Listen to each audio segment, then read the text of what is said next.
Welcome to today's session, Child Care Compensation Counts. We are delighted to have you join us to discuss problem solving to address inequality in the compensation of child care educators.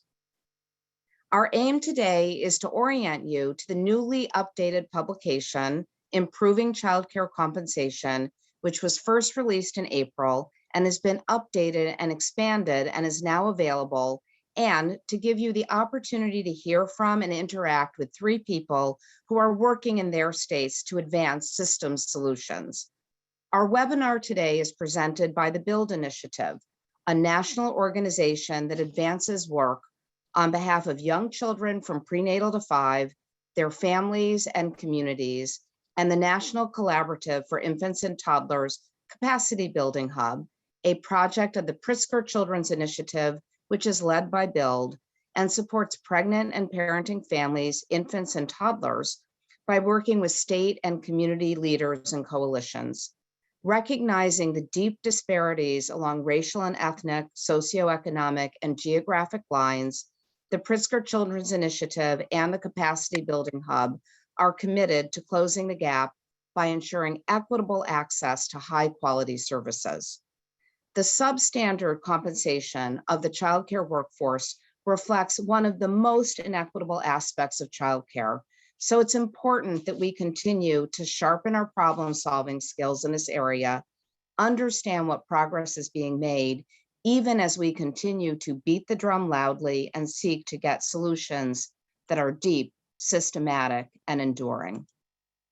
Here's our agenda for the day. After our welcome and intros, we'll have an overview of the 8 strategies captured in the Improving Child Care Compensation Backgrounder. Then we're going to hear from Illinois, Delaware, and Pennsylvania. And then if all goes well with our very fast webinar, we'll have some time for open discussion. So I do want to start to encourage people on the call to put any of the questions that you have that you want discussed at the end into our chat. We wanted to share with you who is on today's webinar. We have 550 registrants from 49 states in the District of Columbia, and who is participating.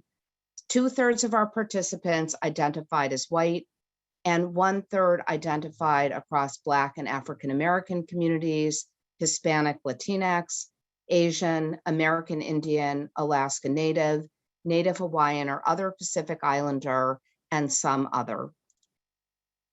Now I'd like to have us hear from the people who are going to be speaking with you.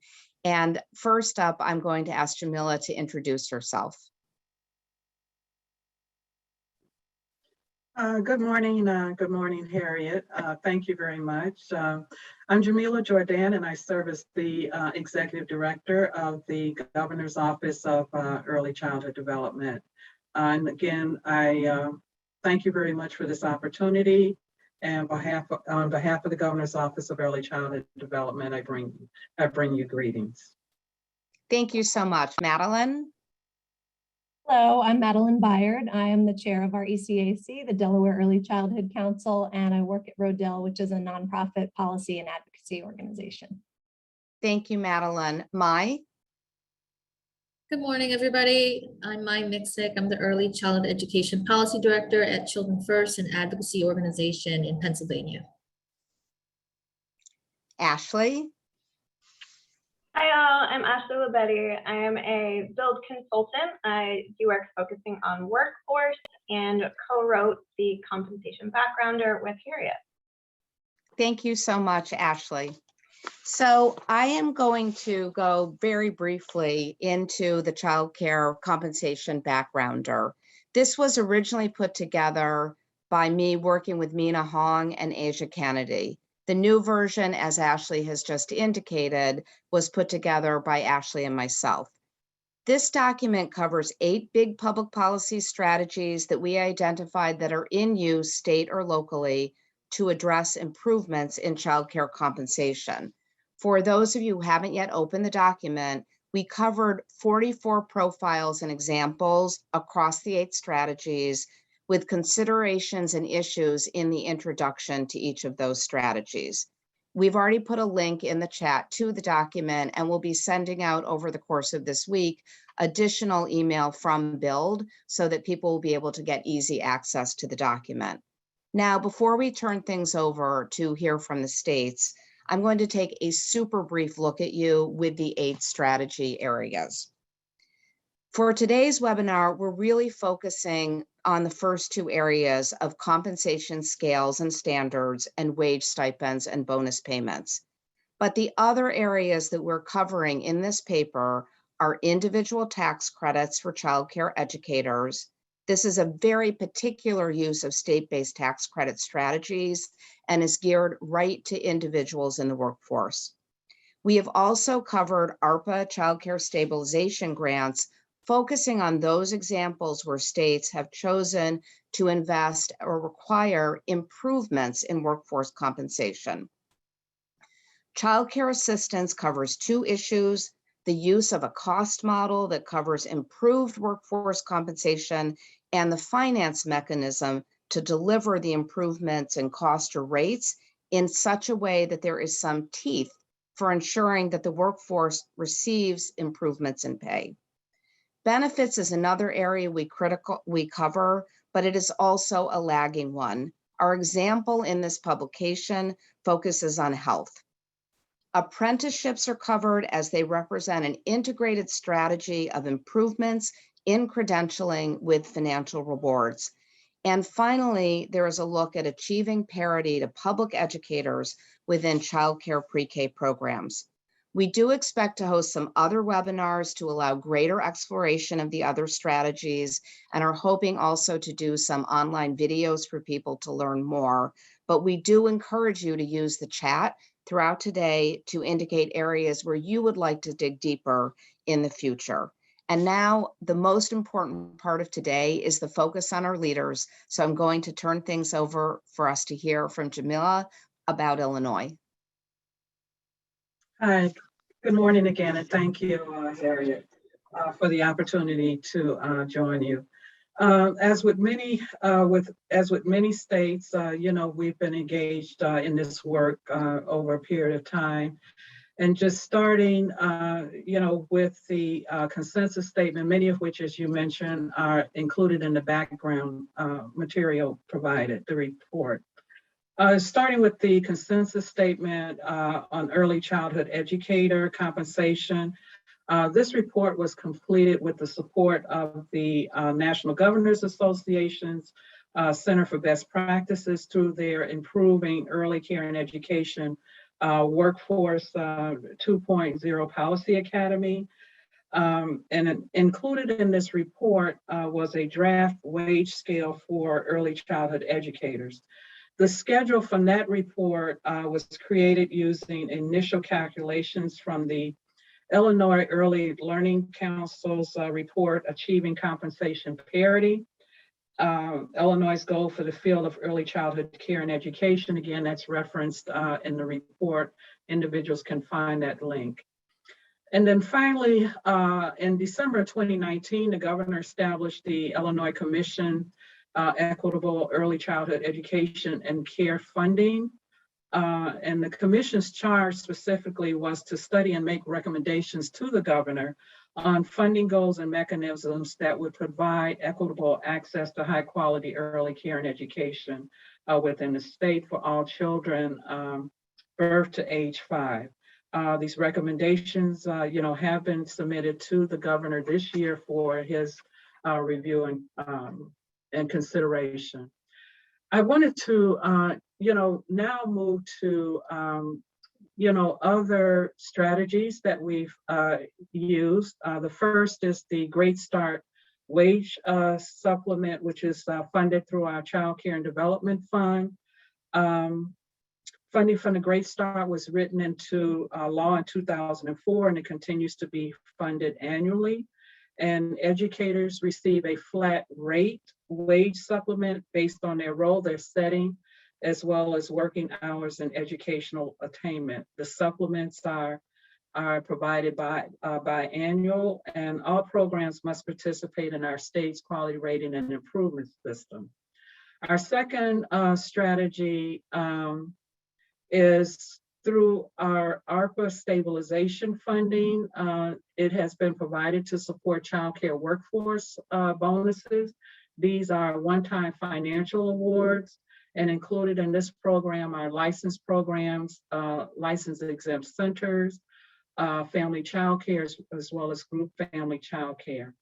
And then I want to now take the remainder of my time to focus on our Accelerate QRIS pilot project. This pilot project was funded by the Preschool Development Grant, as well as our Department of Human Services to support our school age programs, because this was not supported through our PDGB-5 grant, and we wanted to ensure that we had a strategy that ensures equitable funding within all classrooms. We've had a number of different committed partners that have made this work possible, which is, if we can advance the slides.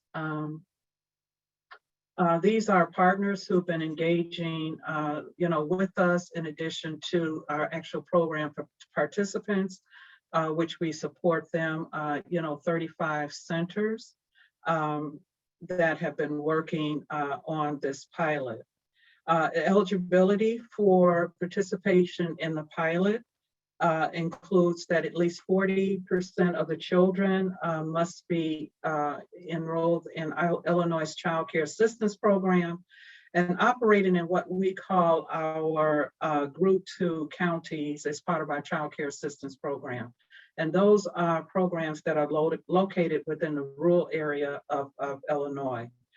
The focus of this pilot is to move centers from licensed to a new QRS bronze level. As far as the areas that we're trying to solve for, again, as part of our funding commission is to address funding mechanisms and specifically higher salaries, increasing salaries, encouraging higher credential attainment, as well as looking at staffing patterns to support what we call continuous quality improvement activities, which include team meetings, reflective supervision, among others. We initially had an original model, which ended in June of this year. And as far as one of the lessons learned is that this initial model was not only not sustainable, but it was not scalable. However, it did provide us with a baseline to develop a revised model. I'm pleased to share with the participants today that the revised model that has been developed is not only sustainable, but it's also scalable. The second component of the pilot is the QRIS standards.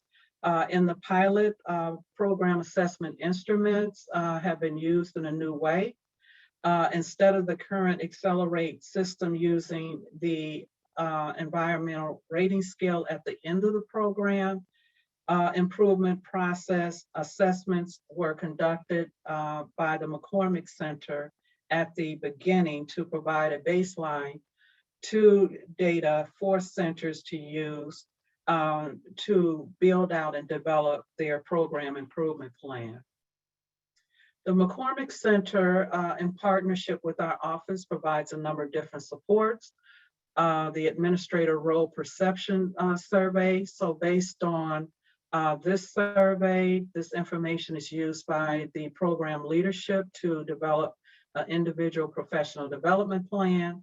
The early childhood work environment survey, these results are used by the program leader to improve their work environment.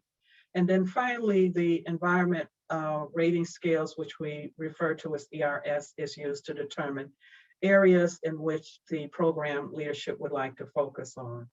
So again, the McCormick Center has been an essential partner as far as supporting centers in their quality rating and improvement systems work. And they are also, as part of their continuous quality improvement support, have convened a monthly community of practice.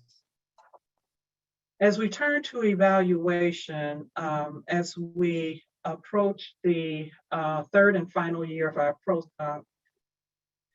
there we go. As we approach the third and final year, our preschool development grant requires that we have an evaluation process in place. And so the next slide shows our logic model, which will engage our evaluation team, but also inform the evaluation of the pilot. We must keep in mind that this is a learning process, and so we're not looking for outcomes through a punitive lens, but instead wanting to learn from programs, what we can use as far as their challenges and what additional supports that they would need to be able to move up within the quality grading and improvement system. It is anticipated that, through this evaluation, that we would be able to answer the following questions. Can centers implement the pilot bronze standards for staffing and continuous quality improvement? Does program quality improve? Do contracts work to reduce turnover? Does the pilot contract structure increase staff credential levels? And finally, what are the potential implementation challenges? In addition, we will use the results to inform the revised QRIS bronze level framework, as well as a new funding system. And again, just anticipating being able to answer the questions that I just outlined for you.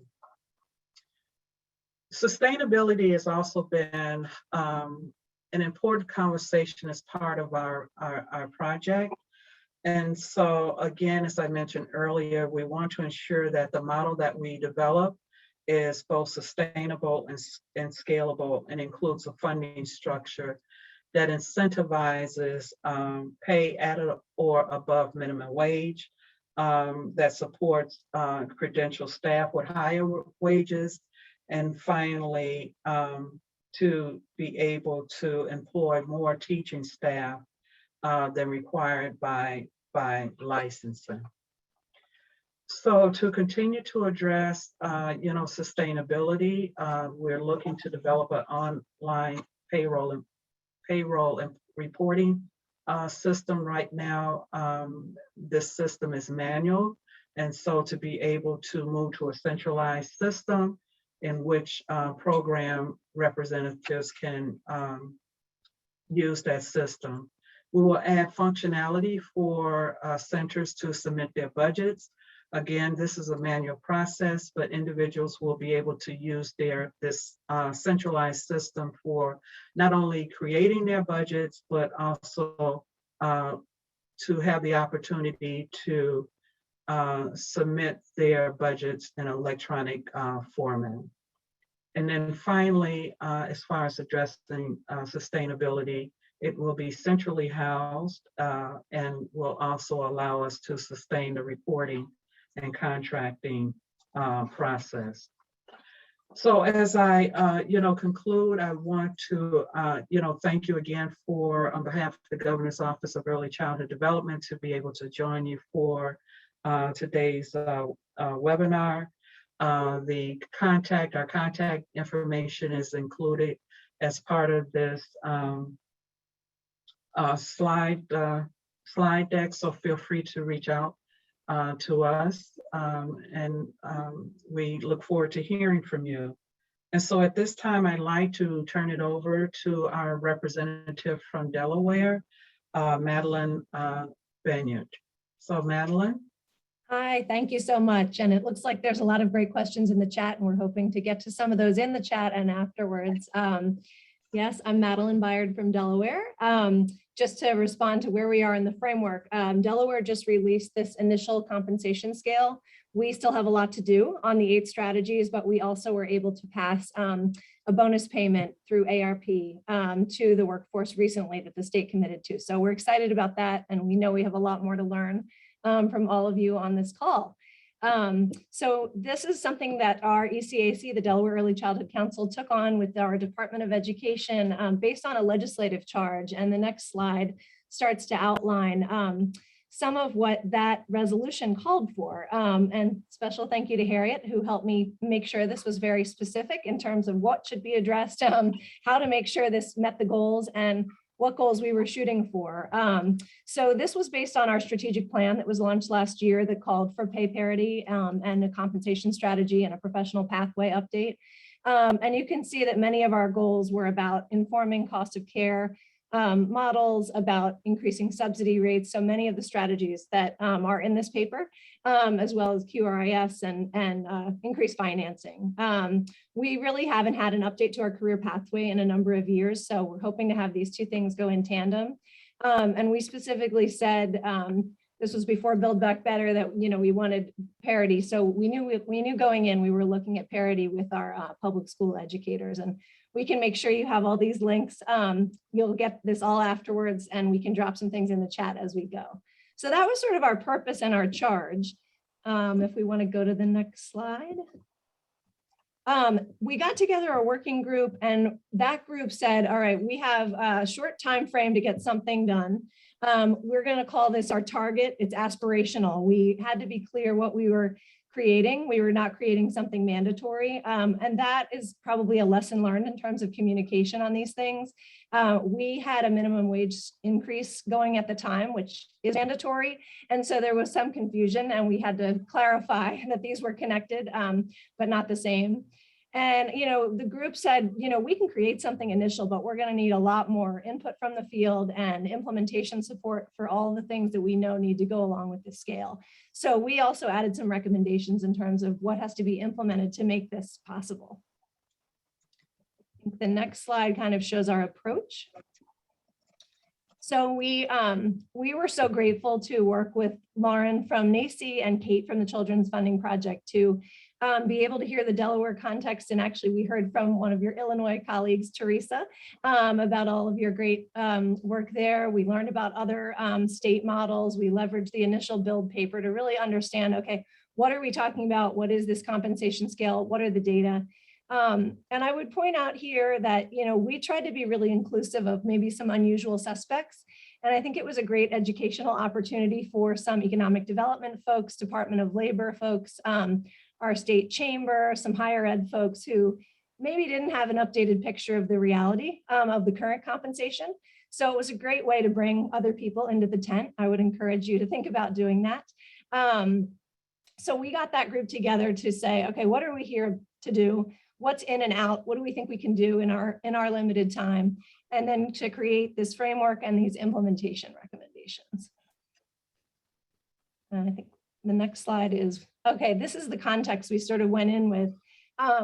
We had passed the resolution, and Build Back Better language came, showing us some of the same direction that we were going anyway, which was good and affirming.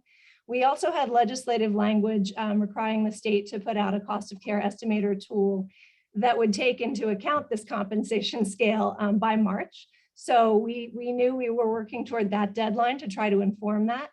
We also knew we had a minimum wage increase that starts in January and goes up to $15 an hour over the next few years, which is going to have a significant impact on the workforce. And DOE had come out with a recommendation that everybody would have to have a CDA, and they were working on sort of the rest of the professional pathway and requirements over the next few years. So we had some context to take into consideration and some kind of North Star pointing us in the direction that sort of guided us as we developed this. And, we really benefited from Kate's expertise here, and also all the states that have gone before us. So just a few things, we had some theory about, we want to value this. This is not, minimum wage work. Even entry level should be above that. We want to get to pay parity. We did not take on benefits. We did not take on all the steps and all the positions, but we tried to create levels that were almost sort of role agnostic. So we weren't saying that if you were a curriculum coordinator, you could only be here kind of thing. We were trying to take into account levels on a professional pathway to show folks sort of what the growth would be. And we also try to think about if you're a lead teacher, associate teacher, if you're an administrator teacher, what could sort of some interim steps be, knowing that we weren't creating every step. I think on our K-12 scale, we have 23 steps or something like that. We knew we weren't going to try to do that. We were just trying to set an initial framework to work within. And again, all this detail will be shared later, but you can see our theory of change here, that we thought moving from basics training to CDA was a significant bump that we wanted to recognize. So some of the theory of change and the rationales here. And I see some questions in the chat. Just to clarify, this is a target framework for increasing compensation over time. So this has not been funded. This is not mandatory. This is something our state is aspiring to and going to use to inform our cost of care calculations. Our group also came out with some recommendations. One thing that became very clear is that we needed to include in our pathway a mastery-based credit for prior learning, years of experience, and really do a lot more work there. Give value to educators with degrees. So really think about alternate routes to certification. And then many other supports that I mentioned, like benefits and loan forgiveness and all these other things that we weren't taking on, but we are advocating for along with this scale. And then a couple other recommendations. I saw a question about benefits cliffs. We talked a lot about this and about how states have created income disregards so that as educators are moving up a compensation scale, they don't lose benefits. We need to get smarter about that as a state. And then we talked about what kind of support does the field need, including I saw some things about technology. We're building our first professional registry. So we're learning. We also think there should be a tool sort of externally facing to the field to help them navigate all these supports. And we know we're going to have to advocate for significant increases and hopefully leverage this as Build Back Better passes and as we're implementing it. So I think that's the end of my slides. Oh, our next steps. We want to take this to the field and get more input and develop it and do some of the work on the pathway.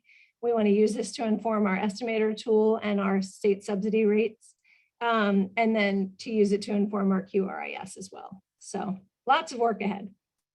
So thank you. Looking forward to the discussion, and I think I'm passing it to Mai. Hello, everybody. Again, this is Mai Miksic. I'm here in Pennsylvania, and I'm going to talk a little bit about a proposal that we as advocates have put together here in Pennsylvania and are going to use as kind of the building blocks of a compensation strategy.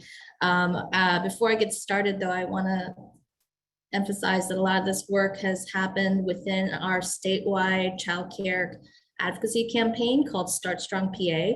I know some of my fellow colleagues are on this call as well. And so there's been a lot of hard work in the past year to really understand what the effects of the pandemic has been on the sector and to really understand where funds could really be best used. So I'm going to provide a little bit of background before I go into the proposal that we put together. And to emphasize, this is a proposal that we've put together. It has not been funded. It has not made its way through any kind of legislative process yet, but it took a lot of work to get to where we did. So I thought it was worth talking about today. So back in May and April, we held a series of 12 forums across Pennsylvania. These were all virtual. And the purpose of those forums was to get feedback from the field about how to best use the ARPA funds. And during those forums, we heard a lot from childcare providers about compensation. And a lot of that was kind of backlash from our educational retention awards being eliminated this past year. And so there was definitely a feeling in the field of disinvestment, a feeling that even though we had gotten a lot of federal funds into childcare programs during the pandemic, like nothing was still being done about compensation. And then in this past late summer, early fall, we did a workforce shortage survey to really understand, how the shortages in the field, the extent to which there were shortages in the field and how it affected children. And we all know from across the country examples of how the shortage has really been fueled by the historic low wages of the sector. So we found that 92% of surveyed programs had experienced staff shortages, 51% had closed at least one classroom, and 26,000 children were on wait lists. An additional 34,000 could be served if programs were fully staffed. So that was just of the programs that were surveyed. And then as the stabilization funds from ARPA were rolled out, there was no direct addressing of compensation as an issue.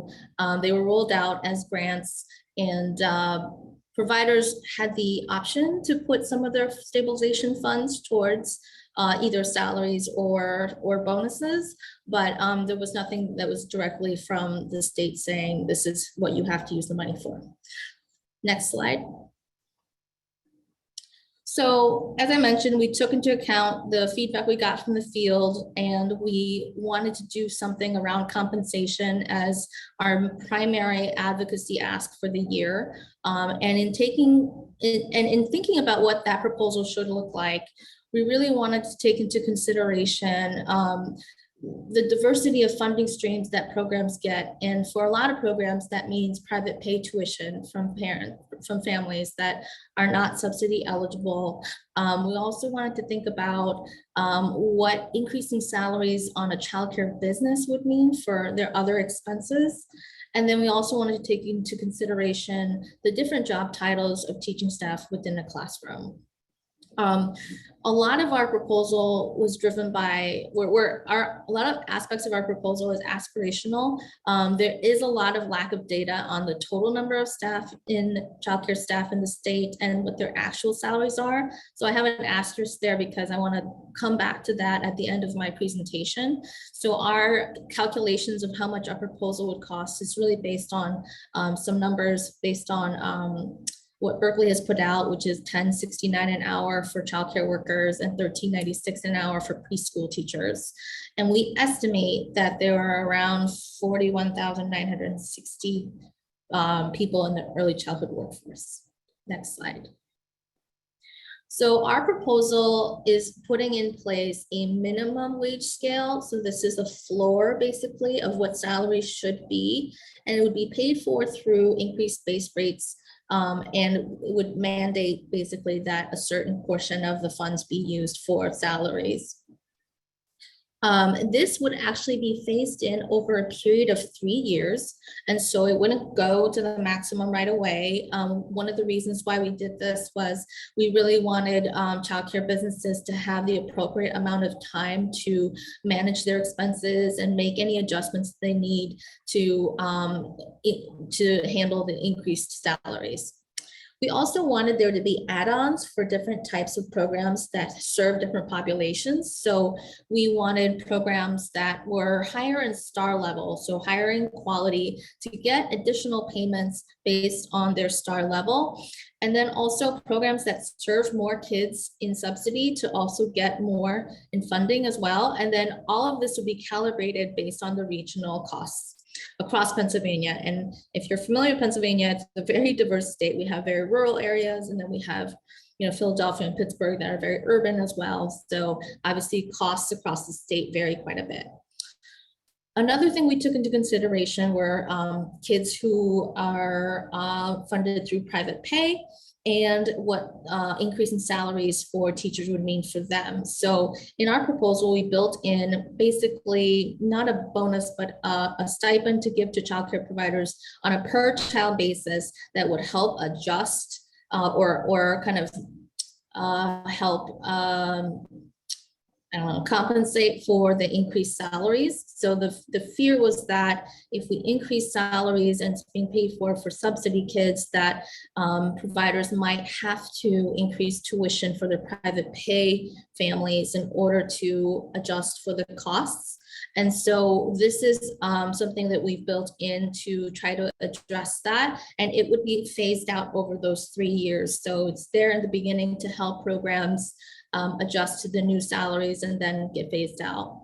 At the same time, we'd also make sure that there's fiscal technical assistance to programs so that they can appropriately adjust for these costs. And I want to mention that, like, I came from New York State, where when they implemented their minimum wage, there was a lot of adjusting, and we learned some lessons from states where the minimum floors, when that got increased, how it affected businesses. So we want to make sure that there's technical assistance for that. And so our final cost for what this would be over the period of 3 years would be about $1 billion. Next slide. So this is the salary scale that we had proposed over the 3 years, and it's based on job titles in the regulations. So you can see a lead teacher with a bachelor's degree would go to $23 an hour over a period of 3 years. And then we also wanted to go all the way down to the classroom aide, who would go up to $13 an hour over a period of 3 years. And it was really important for us to think about all these different job titles, as we know, that there's a great diversity that's in the classroom, and they all affect that classroom quality. Next slide. And then there's something else that we're doing around trying to understand the workforce and making sure that our compensation proposal is informed by real numbers. So we've drafted some legislation that we're currently working on that would bring together data from our registry and from our labor and industry department that would give us an understanding of what the sector is actually, what people in the sector is actually getting paid. And we're in kind of the end stages of looking for sponsors for that legislation. But if that were to pass, we would then have regular information through a series of reports that would tell us what the staff are being paid, and maybe have a more precise number than that $1 billion that I mentioned. So that is my presentation, and I'm going to hand it off to Ashley for our Q&A. Thank you, Mai, and thank you, Jamilah and Madeleine. I appreciate you sharing all of your insight. So I'm going to start with a question that seems like it is top of everyone's mind. There are a bunch of questions here about the lessons learned. So as you all were kind of evolving your approach or thinking to each of these strategies, what did you learn? What were the key lessons? What advice would you give to others who are interested in pursuing a similar strategy?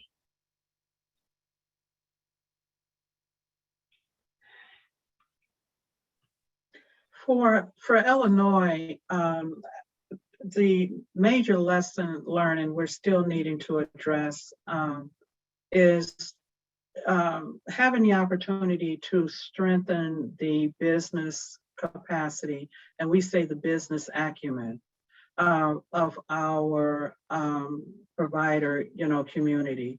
And that as part of the participation in the pilot, we did provide a lot of technical support in helping them to create their budgets and to have the information to really, be able to plan accordingly, from a fiscal, standpoint. So actually what we're building as a result of the lesson learned, building into a development of, as part of the database that I mentioned earlier about budget creation, being able to enter the budget, create the budget.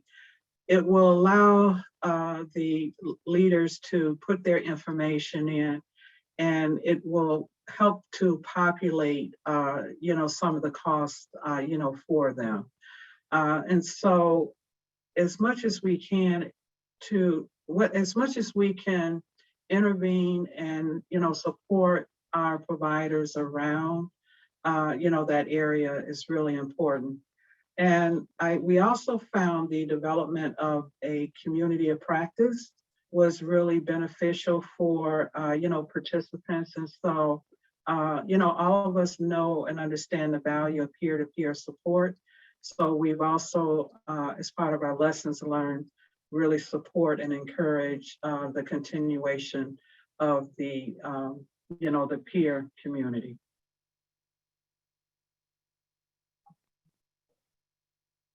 I'm happy to go next. I mean, I mentioned a few. I think the top line ones for me are to clarify, what's the purpose and what's in and out. If we try to do everything and make it all perfect all at once, then we wouldn't have anything done. So, if we could get sort of this initial scale and then be clear about what else has to happen, we're all advocating and talking to folks, and everyone's going to make sure that this doesn't become mandatory in a way that's not implementable, and that these other things like benefits cliffs and like prior credit for prior learning don't happen.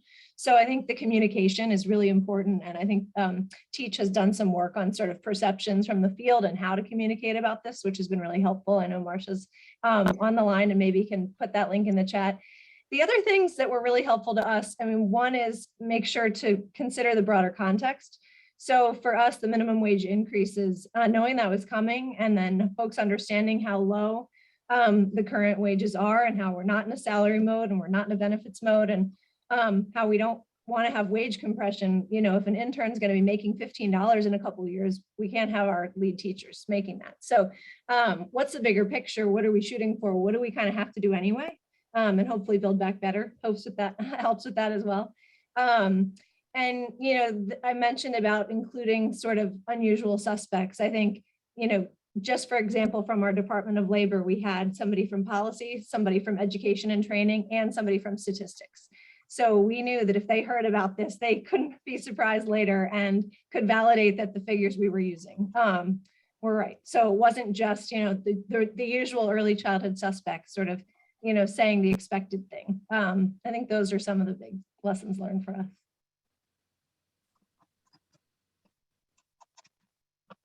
For us, I think we were really trying to understand kind of childcare running as a business and what it would mean for them to absorb these costs, even if it were being paid for through increased base rates. There were still kids in private pay that would be affected.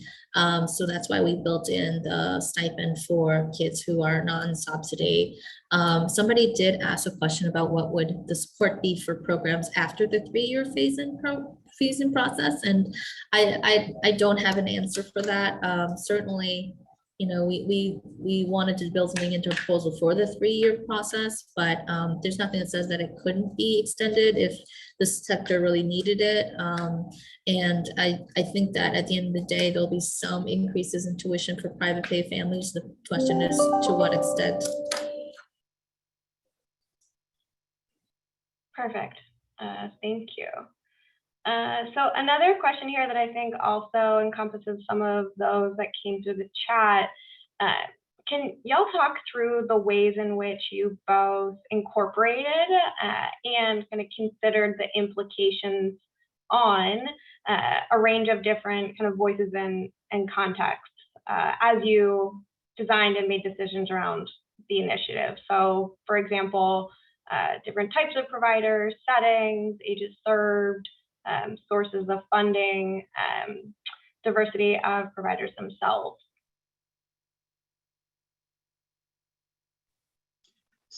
So in Illinois, we definitely included across our system the provider, the educator community that informed the initial model. And what we've built into the pilot project is monthly check-ins with our providers one-on-one that provides not only the initial planning of the pilot, but their ongoing feedback as it relates to their experiences, how they're experiencing the pilot, what the impact is. And so we have continued and will continue to engage them as the beneficiary voice as we move forward with the pilot into 2022.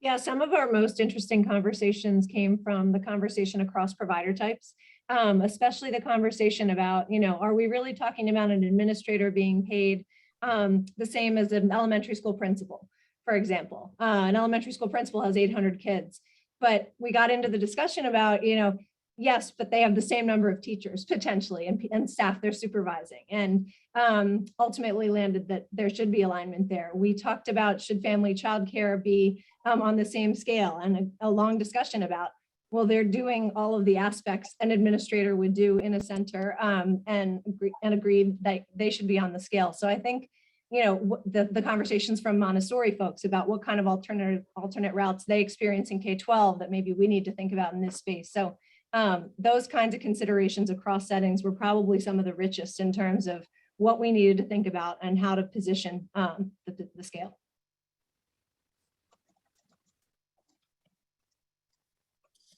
Yeah, so I had mentioned that we had done the 12 forums and the survey on the workforce shortage, and we definitely took into account the voices of those providers who participated in those channels. And then also we have but we have some provider membership organizations on our Start Strong PA campaign. So Panelist, as well as PACA, our childcare provider membership organizations that were very much a part of the crafting of this proposal and checked in with their memberships about pieces of this.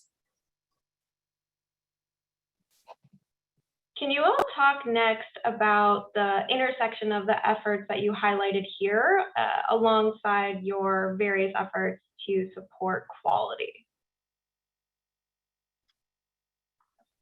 Yes, in Illinois specifically, our Accelerate QRIS pilot project.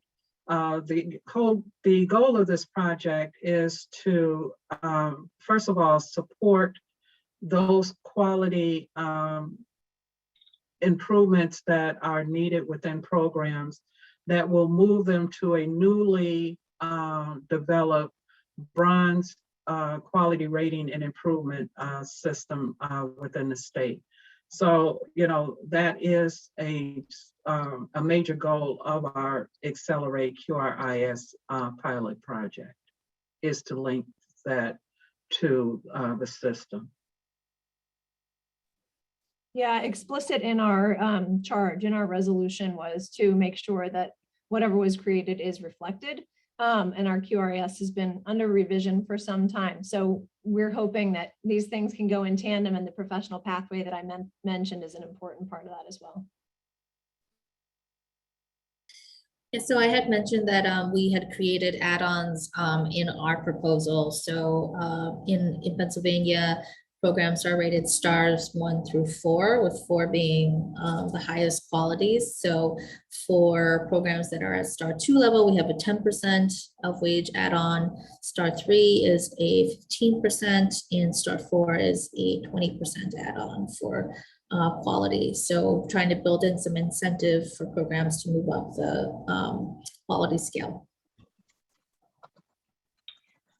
We talked a little bit about this, but there's a few different questions about incorporating or considering family childcare. Can you just, each of you, add a little bit more detail there about how you're incorporating family childcare in the work that you're doing?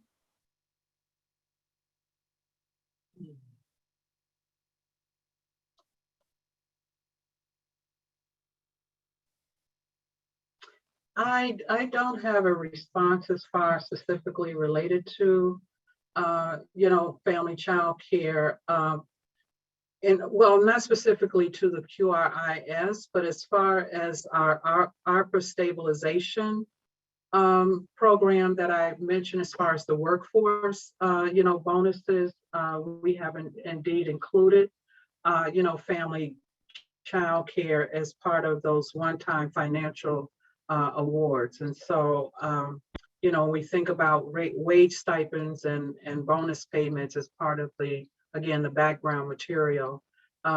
Family child care as well as group family child care are included, along with license program and license exempt centers are included as part of the recipient of the stabilization grants or payments.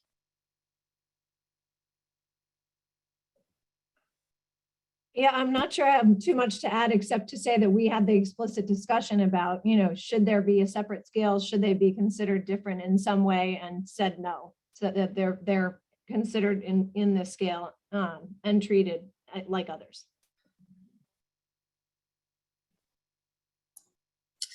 Yeah, I will add that like the family childcare providers were included in our 12 forums. We had, over 1,000 participants, either in the forums or our surveys. And so we definitely took into account their voices. We worked hard to make sure that there was family childcare provider voices when we were doing those forums, and want to consider them as this proposal continues to be developed.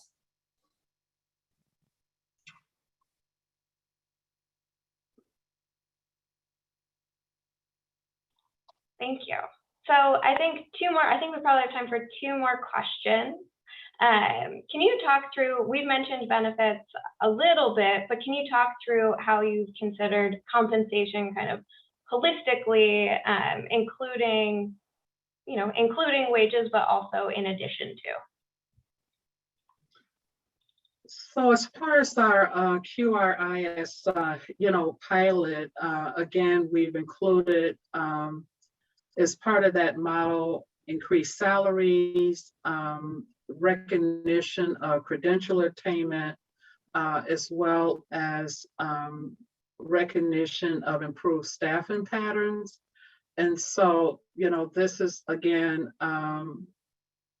not always, recognized as far as supporting within, the market overall. And so that's how, as we're thinking about the pilot, providing those additional supports to, support those areas as part of our cost model. To respond to another question in the chat about how do we think about the K-12, parity, partial parity, kind of thing, 10-month job, 7-hour job, 8-hour job, kind of thing. We really looked at the K-12 scale and all the benefits associated. So one of our recommendations is, that early childhood educators have those benefits, including, coverage for substitutes and retirement and paid leave and, loan forgiveness. I mean, there's a lot of infrastructure that needs to be built to make that happen. But, we really started with, from an aspirational standpoint, what do we think, folks deserve, and how can we build from that K-12 scale? So we assumed a salary with paid time off in there as part of the compensation kind of thing. But obviously there's a lot more to be worked out and a lot more infrastructure that needs to be there to support this workforce. Ashley, could you repeat the question? The audio cut out on me right as you were talking. Yeah, I was, sorry, now I'm forgetting my own question. No, but really. Was it around the QRIS system?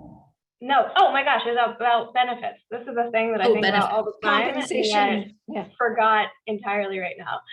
But yeah, the question was about how you're thinking about compensation more holistically outside of what we've been talking about so far, focused on wages. Right. So there's a couple ways to think about this. So in our proposal, we were putting it together very much with like a realistic mind frame. Like, although it was aspirational, we thought that salaries was the right place to start before building in conversation about benefits.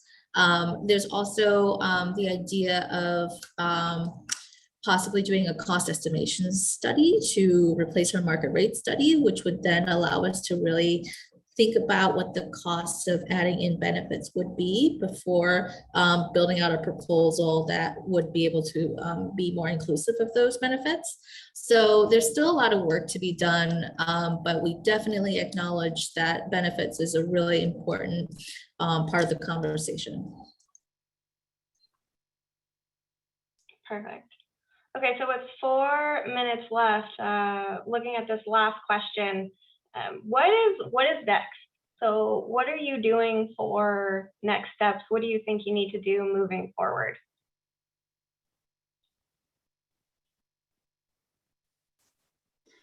So in Illinois, there are two things as far as our moving forward with, the pilot, one of which, of course, is, sustainability. But, as I mentioned, the pilot has focused on our Group 2 area within the state, which is our rural counties. And so we'll need to, model based on what we've learned from the Area 2 groups, model what, as far as expanding and sustainability, what this looks like in other regions of the state. We're also starting to have conversations as it relates to Build Back Better. And so that conversation will actually start this week to start looking at, this work serving as a foundation, a salary scale that will, inform our efforts going forward as a result of Build Back Better. So that's immediate, for us in Illinois. Well, I think one is a lot more communication, and there was a comment in the field about, are people aware of this? One plan is to use our statewide council and some of our directors groups to have more conversations to inform this going forward. Two is we have a lot more infrastructure to build to make this possible, including our professional registry and some other pieces around our QRIS, et cetera. And then three is to make sure this gets included when the cost estimation model is developed. So that we can really have something that reflects, where we're going as a field. And so that can be used to drive all the policies that we know have to be in place and financing to make this happen.